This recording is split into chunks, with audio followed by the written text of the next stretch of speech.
उत्तराखंड में इन दिनों भ्रामक खबरों को लेकर प्रशासनिक अमला काफी मुस्तैद हो गया है। हाल ही में प्रदेश में मुख्यमंत्री बदले जाने की फेक न्यूज चलाने के बाद 3 पोर्टल संचालकों के खिलाफ मुकदमा दर्ज किया गया और इस मामले में कांग्रेस ने भारतीय जनता पार्टी पर कटाक्ष किया है। कांग्रेस की प्रदेश प्रवक्ता गरिमा दसौनी ने बीजेपी के प्रदेश अध्यक्ष के खिलाफ भी मुकदमा दर्ज करने की मांग की है। बता दें कि प्रदेश में इस समय मंत्रिमंडल में 5 मंत्रियों के पद खाली पड़े हैं और ऐसे में समय समय पर भारतीय जनता पार्टी के प्रदेश अध्यक्ष महेंद्र भट्ट दावा करते हैं कि जल्द ही मंत्रिमंडल का विस्तार होगा। वहीं कांग्रेस की इस पर कटाक्ष भरी जो बयानबाजी है उसमें कहा गया है कि बीजेपी के प्रदेश अध्यक्ष महेंद्र भट्ट ने इस पर अब प्रतिक्रिया दी है।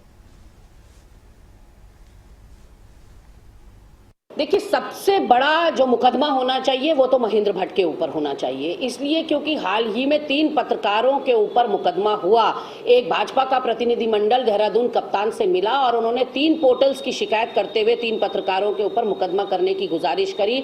एक तहरीर उनके खिलाफ दी कि इन्होंने भ्रामक खबर चलाई है कि मुख्यमंत्री प्रदेश का बदली होने वाला है और अकॉर्डिंग टू द कप्तान उन्होंने ये कहा कि इससे आपदाग्रस्त क्षेत्र जो हैं प्रभावित होते हैं ऐसी भ्रामक खबरों से। तो मुझे ये लगता है कि महेंद्र भट्ट जो हर सीजन में कहते हैं होली के बाद होगा, दिवाली के बाद होगा, राज्य स्थापना दिवस पर होगा, अब श्राद्ध लग गए, अब नवरात्र में होगा, अब नए साल में होगा, तो ये बोलते बोलते 4 साल निकाल दिए महेंद्र भट्ट ने और ज्यादा आपदाग्रस्त क्षेत्र प्रभावित इनके इस बयान से हो रहे हैं। क्योंकि जैसे ही ये शगुफा छोड़ते हैं कि मंत्रिमंडल विस्तार होने वाला है, सारे विधायक आपदाग्रस्त क्षेत्रों को छोड़कर या अपने जनता की परेशानियां और दुश्वारियां छोड़कर दिल्ली दरबार या फिर यहां मुख्यमंत्री दरबार की परिक्रमा करने लगता है। हमने देखा उमेश शर्मा काऊ को, हमने देखा अरविंद पांडे को किस तरह से अमित शाह जी से मिल रहे हैं और राजनाथ से मिल रहे हैं आधे से ज्यादा लोग, और किस तरह से मुख्यमंत्री के वहां तो सुबह से लेकर शाम तक विधायक कतारबद्ध हो रखे हैं। तो ज्यादा अगर आपदाग्रस्त क्षेत्रों को नुकसान हो रहा है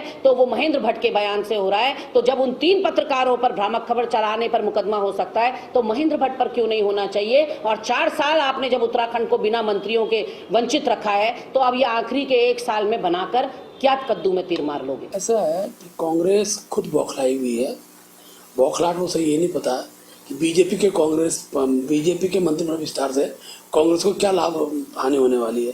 कांग्रेस अपने संगठन विस्तार पर ध्यान दे, इसलिए मुझे इस पर कोई टिप्पणी नहीं करनी है। कांग्रेस का अपना संगठन दुरुस्त नहीं है, कांग्रेस का नेतृत्व बेन कांग्रेस और क्या अपनी चिंता करें। भारतीय जनता पार्टी की सरकार का विस्तार ये मुख्यमंत्री के विवादीन है।